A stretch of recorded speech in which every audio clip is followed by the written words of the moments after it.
Good evening. Welcome to Tucker Carlson Tonight. The creepy porn lawyer is back. The ladies of The View were very concerned about America's declining moral tone, so they invited him on for most of today's show. He was creepier than ever, spine-tinglingly creepy. In a few minutes, we'll give you details.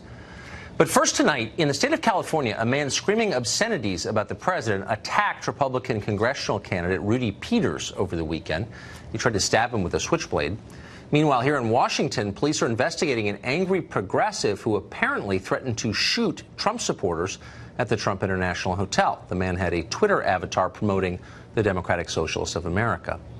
At the University of Southern Nevada, meanwhile, a sociology professor called Mark Bird apparently became so enraged by Trump that he showed up at school with a gun. He was going to stage some kind of protest. In the end, he shot only himself in the arm, which may say more about his competence than about anything else. That story's sort of amusing, a sociology professor, of course. But the larger trend is not amusing at all. The left is moving from words to action. And why wouldn't they? Their heroes are encouraging it. Here's Congresswoman Maxine Waters of Los Angeles boasting just days ago that she threatens people she doesn't agree with. Watch. And of course, the lying president said that I had threatened all of his constituents. I did not threaten his constituents, his supporters. I do that all the time, but I didn't do it that time. Well, you'd think that just a little over a year after a progressive activist showed up with a rifle at a congressional baseball practice to kill Republicans and shot 4 people, Democratic office holders would be wary of talking like this. But they're not. We're their leaders. Nancy Pelosi brags that she will soon be Speaker of the House again, and she may be. Pelosi could do a lot for this country by speaking out against this ominous trend toward violence. It wouldn't take much. Just 5 words.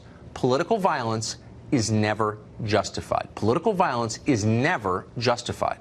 Hold a press conference and say that. Repeat it with vehemence. People would listen. It might even help Pelosi politically. Doing the right thing usually does help politically. So we're going to wait and see if she does it. Lou Dobbs hosts Lou Dobbs Tonight on Fox Business, and he joins us tonight. Lou, am I imagining that this trend is real and it's accelerating? You're exactly right, and it is deeply disturbing because there is a certain wink and nod that is taking place in the Democratic Party because they are not denouncing this kind of violence, and it is building, whether it's on the streets or whether it is in the University of Southern Nevada. Maxine Waters actually calling on Democrats to confront Republicans in restaurants anywhere they find them. This is we kind of cutely call Trump derangement syndrome. This is far more than that. There's nothing trivial about this. This is a threat against our very political system. So Democrats are joiners. They're herd animals. They believe in the party in a way that Republicans don't. So if one of their leaders, if the potentially incoming Speaker of the House were to say, political violence is never justified, not hard, that would probably have an effect. Will she do that, do you think? I don't think she would. I think it's too convenient for her. It is too convenient for the left. They are being pushed to the radical. They, being the Democratic Party, are being pushed toward the radical left at the farthest end of the spectrum that anyone in America has ever witnessed. This is a party right now that its establishment is threatened by that leftward push from the grassroots, and by the way, also from the leaders of the Democratic National Committee. Perez, Ellison, these are radical left-wing Democrats, and that is where the party wants to be. Nancy Pelosi would be at once irrelevant and probably trampled by the herd if she even suggested such a thing. So you're saying that the establishment is afraid of its own constituents. It's afraid of the crazies on its leftward flank. Oh, absolutely. And its constituents are... The Democratic Party has become tribal in itself. People talk about tribalism within our society in modern America, but the Democratic Party is built up of a set of constituencies that is warring with one another. They don't quite trust each other, and they really don't quite know each other. And the result is it is a party without discipline. It is a party without concurrence about the policies and the traditions and the values of the country that they want to embrace. And right now, they seem to be embracing none of them. So considering that Democrats could very well win the House, they're certainly favored to win Right. 2 months from right now, it matters, this question, which side prevails? What is the Democratic Party when the smoke clears? The Democratic Party right now is a socialist organization in the state of becoming. It is not appended to any of its history right now. The issues that matter, working men and women in this country, the middle class, they seem to not give a hoot about those traditional concerns of the Democratic Party, and instead become all about grievance, group and identity politics, and where that leads, I certainly could not discern. Never leads to a good place. Lou Dobbs, thank you very much for that analysis. I appreciate it. Great to be with you. Thank you. Robert Patillo is a lawyer and a political activist, and he joins us today. Robert, thanks very much for coming on. So this is a question I've been mulling since last June. Whenever there's a shooting, a mass shooting, the left predictably calls for gun control. In almost every single case. I can't remember hosting a show for 20 years. I can't remember a single case where they didn't, except when Steve Scalise was shot. I didn't hear anybody on the left call for gun control in the wake of that. Maybe I'm mistaken, but I don't think I did. Why is that, would you say? Well, I think what you have to understand is that the calls for gun control is because of the continuous and epidemic levels of gun violence in America. And look, I'm a pro-Second Amendment person. I own way more guns than you own, Tucker. But I do understand and believe that we have to have... Thank you.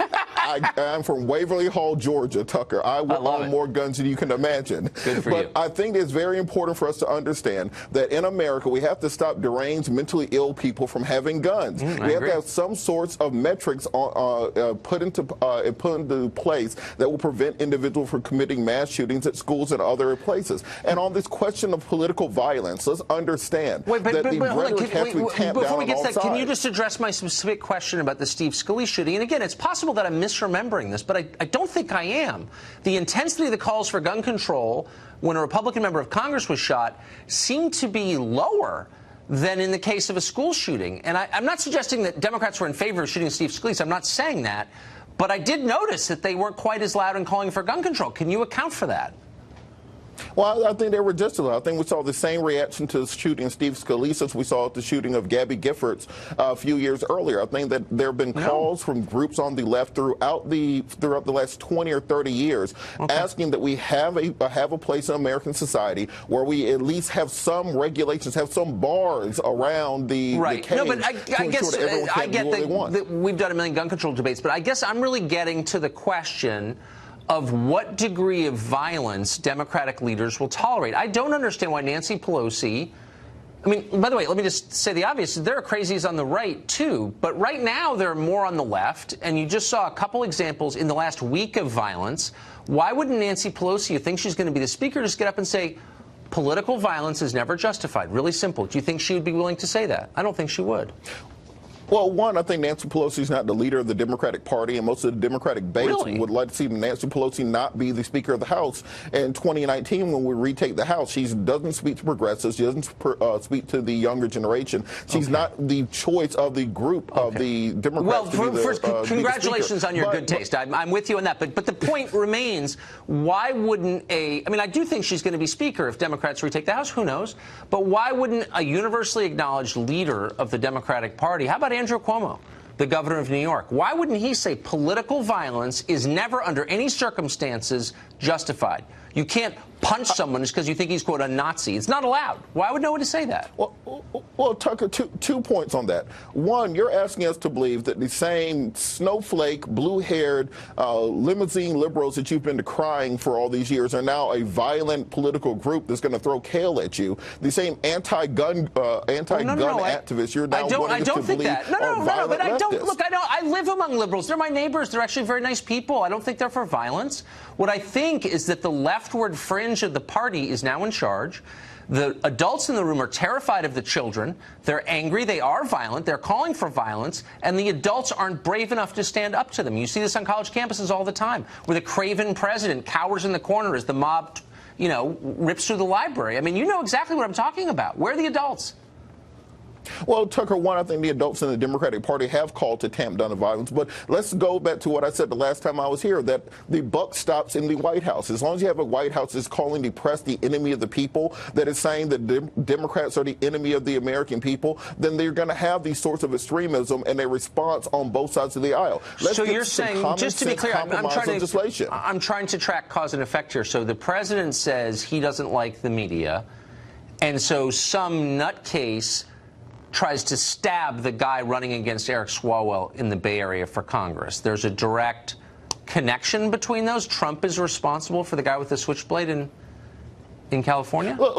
Tucker, understand, I'm not an anti-Trumper. I hope that Trump succeeds. I don't think it makes sense for someone to say, I hope the captain fails when you're also on the ship with them. I hope for nothing but prosperity and no war for the next 8 years under President Trump. But what I think we have to understand is the president sets the moral tone of the nation. If the president comes out and makes it clear that we are working together, we're having bipartisan legislation on criminal justice reform, we're having bipartisan legislation to help the lower and the middle class in America to rise up in this country, then we'll see a downtick in the political violence. As long as people feel that they have no do what voice I in say America, or we'll hurt that's when you. you'll I see get it. it. Just be more obedient. We won't hurt you. By the way, my producers are just saying, and I didn't know this, that apparently Nancy Pelosi, to some extent, distanced herself from and condemned the violence of Antifa last summer. I don't remember that, but I'm glad that she did it. I hope she'll do it again soon.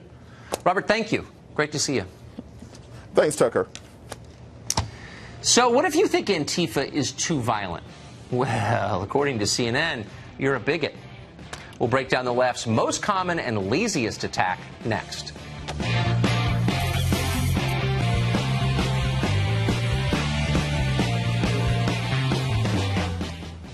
Well, there are many unanswered questions about the moment we're living in. It's a very confusing one. But increasingly on the left, there's only one right answer to any question: racism. Racism is everywhere, they're telling us. It's the sum total of everything. For many liberals, charging racism has become an almost involuntary habit, a tic, like saying God bless you after somebody sneezes. They may not even be aware they're doing it. Watch, for example, as noted TV person Jeffrey Toobin reduces the complicated meteorological phenomenon of hurricanes to a single word. Yes, racism. Isn't the story that these people who died, apparently thousands of them in Puerto Rico, 3,000 as you point out, they're not white people? And they don't count to Donald Trump as much as the deaths of white people. I mean, you hate to say that about someone, but look at his record. Isn't that indicative of who he is and what he stands for? I don't know. It's not an especially surprising point. Lots of media people say things like this every day. What's so striking about this is that Jeff Toobin is doing it. He's not a bad guy personally. I've always liked him for whatever it's worth. And unlike so many other people you see on television, he is not stupid. In fact, Toobin once wrote the single best account of the O.J. Simpson trial. That's a book that these days he himself would likely dismiss as, you guessed it, racist. And that's actually the point. Like an awful lot of other people, Jeff Toobin is a product of the current moment, which also happens to be the dumbest moment in American history. And speaking of dumb, that's actually what the president called Maxine Waters. It's a claim supported by some evidence, but to Jeff Toobin, well, you can imagine. But just how about this Maxine Waters stuff over and over again, low IQ? How racist is that? Toobin didn't explain how that's racist. In fact, if you need to ask, you probably voted for Donald Trump, which means you're racist too. You know what? A lot of people like the fact that he's racist. And that's the thing that we need to acknowledge. So how racist is Donald Trump? So racist that when he criticizes a group of political extremists comprised almost entirely of upper middle class white kids, that's racist too. Huh? Well, yeah, because the white kids wear black clothing. Get it? Black clothing. Which, of course, Trump hates because the clothing is black. Racism again. Let's be clear also about what's going on here. The theme here is, I'm Donald Trump and I'll protect you from the scary black people. Antifa is widely perceived as an African-American organization. This is about black versus white. This is about Donald Trump's appeal to racism.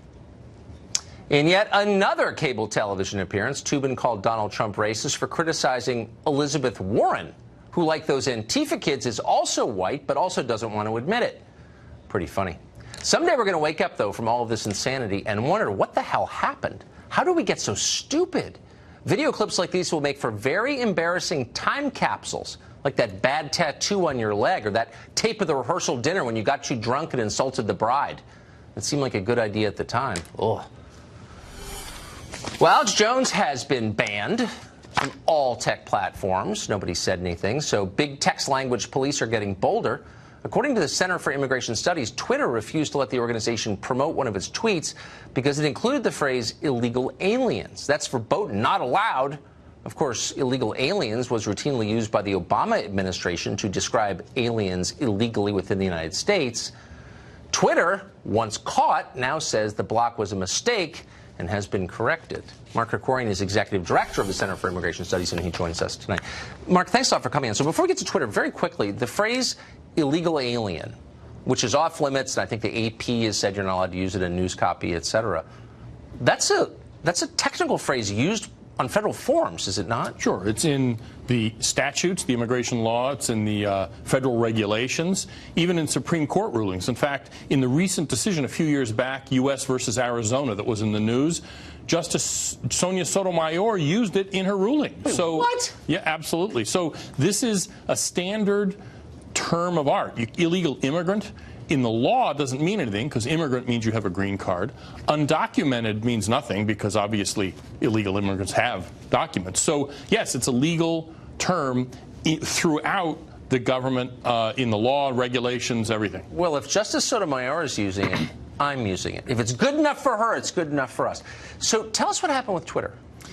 Now, it's not nearly as bad as some other people have experienced. They didn't do to us what they've done to Alex Jones and others. Our tweets are still tweeted, and we don't seem to be shadow banned. But what we wanted to do is pay them to promote tweets. In other words, it's a tweet you've already tweeted, you pay them, and it's kind of like an ad, and they put it in other people's timelines as a way of driving traffic to your site. And so we gave them a bunch that we wanted to do that for. Some of them, they said, okay. Several others, they said, no, this violates our hate rules. And so it's like, why? The phrase that Sonia Sotomayor used violates Twitter's hate. Apparently, because they didn't even say that. See, that's the problem. We looked at them, and they all had illegal alien or criminal alien in them. And so we said, well, that must be it. What we did is sent them a nice note and said, please let us know specifically what's hateful about this, because other ones weren't, that you did accept money for. What's the story? And they just sent us back a kind of a boilerplate response that didn't even say, no, you can't use the word illegal alien. If that were the rule, at least we would know that was the rule. They seem to be almost capricious in this, or they're banning the use of it without saying that that's what they're doing. So, but you've seen the same exact cycle of events with other people. So they'll ban somebody, they'll shadow ban somebody, they'll basically shut people's ability to speak right down. When caught, when exposed on television, usually on this channel, they'll say, oh, it was a mistake. We didn't mean to do that. They haven't told us it was a mistake yet. I mean, I'm glad they responded to you, but our reaching out to them, we just got the usual, so boilerplate we reached out response. to Twitter, and they said to us it was a mistake. They said the same thing to Caleb Hall from IJR, to Candace Owens. Right. When they mistake du jour, basically. Them. So since you're involved in the debate over public policy every single day, how important are social media to people with, heterodox views, different views from the establishment? I mean, this is the way the public debate happens nowadays. Right. This is the soapbox that we now have public debate on, whether it's Twitter or Facebook or other outlets like this.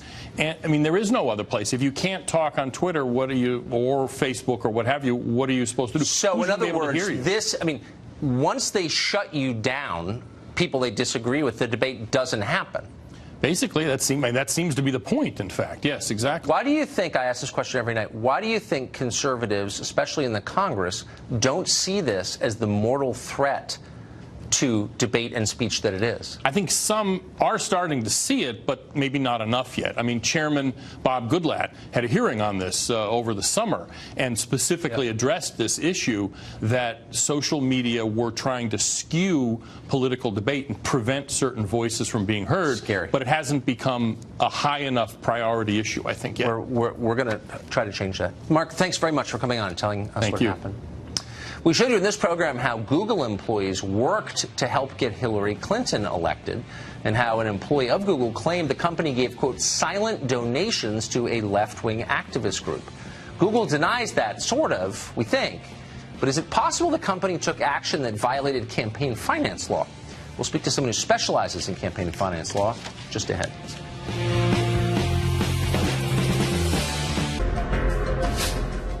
Well, an internal video from Google, it's tape of an all-hands-on-deck meeting right after the election. It was obtained by Breitbart today, and it shows the company's reaction to the 2016 election. While speaking to employees, co-founder Sergey Brin made his feelings about the election very clear. Watch. Most people here are pretty upset and pretty sad because of the election. As an immigrant and a refugee, I certainly find this election deeply offensive. Is there anything positive you see from this election result? Boy, that's a really tough one right now. Wow. All their little matching hats. It's like 1984. Well, elsewhere in the video, which is long and worth watching, Google executives vow to take action against fake news and combat the Trump administration's immigration agenda. Those vows and the company's increasingly obvious and overt political orientation are just as interesting now, with the FTC holding hearings tomorrow to investigate what really is a rhetorical question: is Google a monopoly? Dan Stevens follows this closely as executive director of the Campaign for Accountability, which watches Google. He joins us tonight. So here's the question: is Google a monopoly? I think most people say, obviously, it's a monopoly. Experts will testify tomorrow. Can we trust what they say? Are they not aligned? Sure. So what we have done is analyze the experts that are testifying at the FTC's hearings, and we found that 1/3 of the experts testifying have financial ties to Google in one way or another. They either work for law firms that Google has hired, they work for consultancies that Google has hired, or they have been paid by Google directly to write papers. They have financial ties? Have they disclosed this?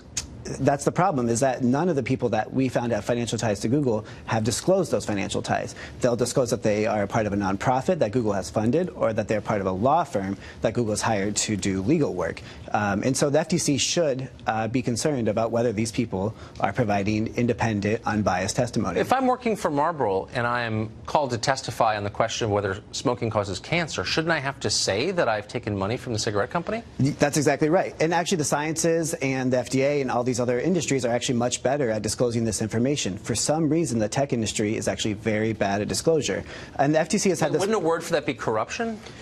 I mean, there's rules aren't explicit. You know, you don't have to exactly disclose who you're working for, but the FTC maybe should look into adopting rules that requires all of its people that are... So this raises, I think, a really interesting question that's been bothering me for over a year as we've been doing this story again and again. Why is nobody else talking about this? I think that's a really good question. Could it be that a lot of people in Washington have been paid off? I'm starting to think that. Sure. So we've been digging into Google for years. And, you know, during the Obama administration, Google had a meeting in the White House once a week. Google has hired 250 former employees of the Obama administration to work for the company. 250? 250.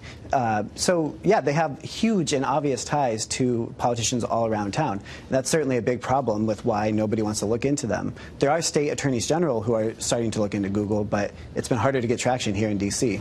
So they have so many employees, and yet none of them will come on our show. I mean, you'd think they would have articulate employees who could tell the truth and come on, right? Right. But they have enough of them. They won't even go before Congress either, right? Congress had a hearing with the tech companies last week. Facebook was there, Twitter was there, Google wasn't there. I mean, I think that the problem is that they can't defend their behavior. Members of Congress were there ready to ask them tough questions. Google didn't provide anybody to show up to answer the tough questions. So they're working on behalf of the fascist Chinese government, sending propaganda to its people to keep them under the control of the government. But we shouldn't worry about the fact that they have a chokehold on all human information in English. Not a big deal. I mean, that's a lot you just said there, but I think, I think we should be worried. It's all true. I think we should be worried about the power and control that Google does have. Yes, I mean, I agree with that. Dan Stevens, thanks very much for coming on. Sure. Good to see you. Good to see you. 2 nights ago, we told you about an email that a senior Google employee named Eliana Murillo sent. In the email, she said that Google had made, quote, silent donations by assisting a left-wing advocacy group called Voto Latino in their campaign to bus voters to the polls in 2016 to help Hillary Clinton get elected. We talked to Google. They have not explained to us what a silent donation is. Instead, they simply denied making one. What is a silent donation, and would it violate campaign finance laws? Cleta Mitchell is a very well-known campaign finance expert, and she joins us tonight. So, Cleta, Google's position appears to be we didn't send any money in the direction of this group, Voto Latino. But would a donation have to be in the form of U.S. currency? Couldn't it be in the form of services? Absolutely. That's known as an in-kind donation. And we don't know exactly what they did, but what we do know is that this executive who managed this fairly comprehensive, robust program to enhance and get the Latino vote out in 2016 and used corporate resources. Remember, all of these lefties, they always attack corporate contributions. They attack corporate money. This woman was using her budget, her corporate money from Google to turn out Latino voters. And she specifically said in her, this was not just an email, this is a 4-page memo describing what she oversaw and all the various things they did in targeted states such as Nevada and Florida. So they're going into battleground states, and they're doing it with a 501c3 organization, which is prohibited by law from engaging in partisan campaign intervention. So there are multiple laws here that are implicated. We would just like to know what all they exactly did, but frankly, if they made a contribution knowing that it was for the purpose of influencing a federal election, well, that's an expenditure that is supposed to be reported.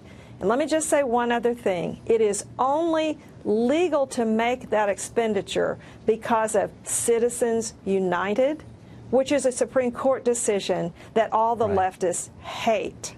But it permits them to make the expenditure, but they are supposed to disclose it. And if they made a contribution to a 501c3 organization that was engaged in partisan campaign intervention, that organization has violated the Internal Revenue Code. Man, we're in irony town now. My favorite part of the whole memo, by the way, was her total surprise that Latino voters didn't do as they were told and vote exclusively for Hillary Clinton. It was the most patronizing thing I've ever seen in my life. It was disgusting. I had exactly the same reaction. Yeah, exactly. Like, what is that? People should vote how they want to vote and not on the basis of group identity. It's disgusting. Come on now. It is very disgusting. It is. Thank you, Cleta. Great to see you. Thank you. Great to see you. Well, the effort to derail Brett Kavanaugh's Supreme Court nomination is underway. Some members of the Senate have just made stuff up about his record on abortion, among other issues. Dana Perino joins us after the break to tell us what's going on. Stay tuned. Democrats are very anxious to stop Brett Kavanaugh from getting onto the Supreme Court. They don't have many mechanisms to stop him, so they are misrepresenting, apparently, his views on abortion. Just last week, Senator Kamala Harris of California tweeted out this video. It suggested that Kavanaugh viewed birth control pills as a form of abortion. Watch. Filling out the form would make them complicit in the provision of the abortion-inducing drugs that they were, as a religious matter, objected to. Hillary Clinton, who's got some free time, joined in the attack today. She tweeted this, quote, "I want to be sure we're all clear about something that Brett Kavanaugh said in his confirmation hearings last week. He referred to birth control pills as, quote, abortion-inducing drugs. That set off a lot of alarm bells for me, and it should for you, too." Well, what Clinton and Harris aren't telling you is that they're taking Kavanaugh grossly out of context. Now, that's usually an excuse in Washington when someone's caught saying something embarrassing. You're taking me out of context. But in this case, it's literally true. Kavanaugh was actually setting the view of a religious organization, Priests for Life. The phrase was not his or his personal view, apparently. It certainly wasn't his phrase. Since they won't show it, here is the full clip. Pay attention to the first two words of it. They said filling out the form would make them complicit in the provision of the abortion-inducing drugs that they were, as a religious matter, objected to.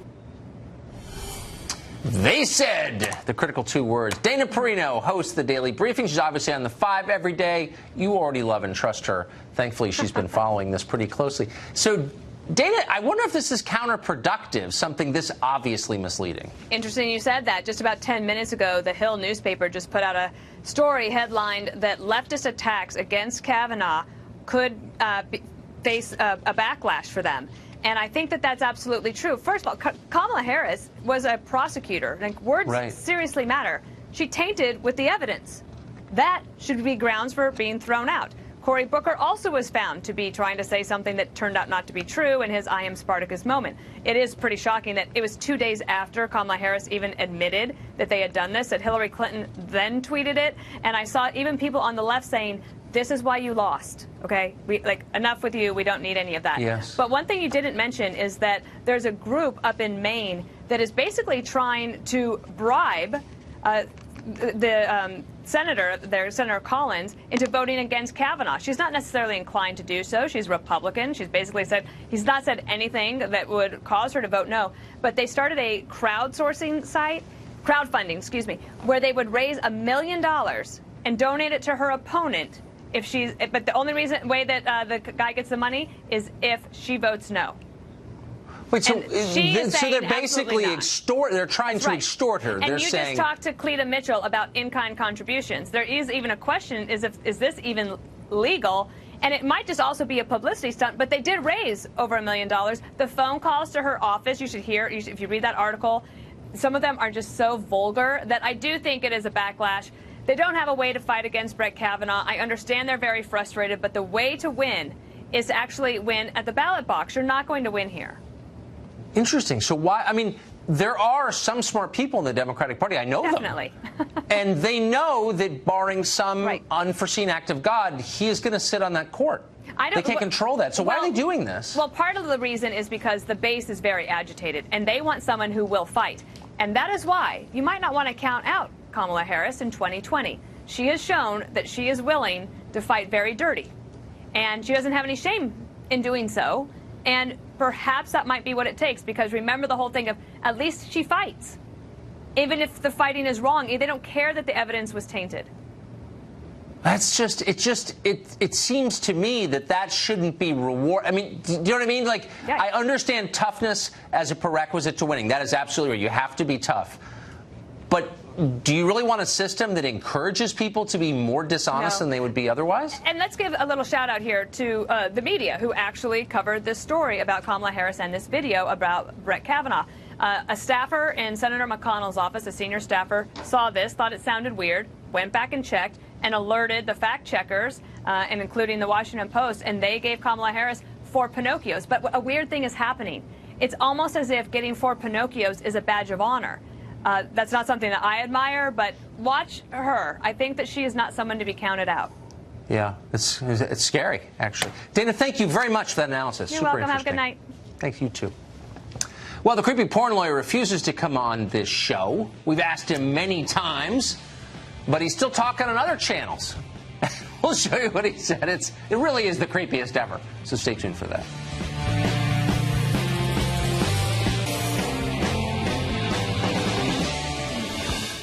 All right, so tell us if you recognize the script, if it sounds familiar.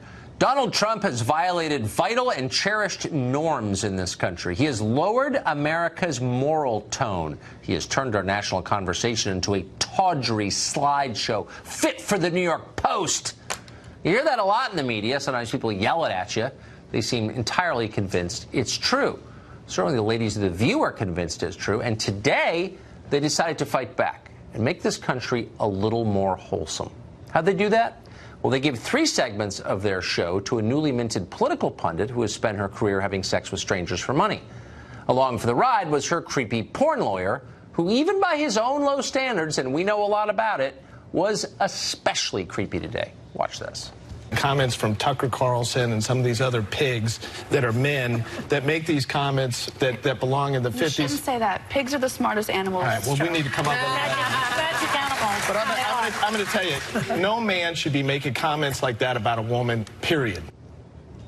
So don't invite that guy over to babysit, not that you'd probably consider it. But also know he's not going away. And this is the key thing to know about the creepy porn lawyer. He may be running for president. Well, how's that possible, you ask? Ask the people who are promoting him on television. He's their perfect candidate. He says more about them than about himself. Tammy Bruce is a New York radio show host and president of Independent Women's Voice, and she joins us tonight. Tammy, every time we do a creepy porn lawyer segment, I think, boy, I hope we're not encouraging or promoting the guy. But then I look over at The View, and they're literally encouraging and promoting him. Do you think they feel reckless doing that? Yeah, look, I think that it says all kinds of things about them. We see what the attitude is of that man and his client. And yet, they're kind of opportunistic entrepreneurs. Because of the notoriety of her accusations against the president, she has appearances at strip clubs across the country, and they sell out. And there's a lot of money. And I don't know how she's paying Mr. Avenatti, the creepy porn lawyer, but I think he has an interest, of course, in that profile remaining high. In this nation, we usually have a word for men who do encourage women to sell themselves for sex. And maybe the women of The View should ask for a piece of the money that's being made in the process of her notoriety. Now, I'm not one to tell women how to make a living, but here's what we do know. We know that pornography itself degrades women.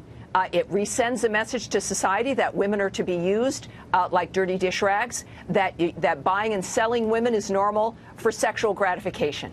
And that is something that Americans reject. We reject it for our daughters and our wives and our girlfriends and our sisters and our moms. So this is not to be normalized. It's insulting to suggest that it should be. And until you've got a 5-year-old who says, Mommy, when I grow up, I want to be a porn star, we know that little girls have different dreams and different ideas of what they can become. Now, for Stormy Daniels, this is what works for her, and we can all, we all find our level. We can all determine in that regard what she's doing. I would love the creepy porn lawyer to run for president because it reminds us what the left has become. Now, he called you a pig. Little did we know that now men who would come out and suggest that we could live better lives and treat women better, that now that is the piggish position. Who saw that coming, right, Tucker? Everything is Orwellian. I'd like 9 questions for you, but that was so good I couldn't stop you. Tammy, it's great to see you tonight. Thanks for having me. Sure. Unfortunately, Hurricane Florence is closing in on the east coast of the United States. It could be one of the strongest hurricanes ever to make landfall there. Thankfully, Rick Reichmuth is up right after the break to tell us what to expect, what's this going to look like, how bad. Stay tuned.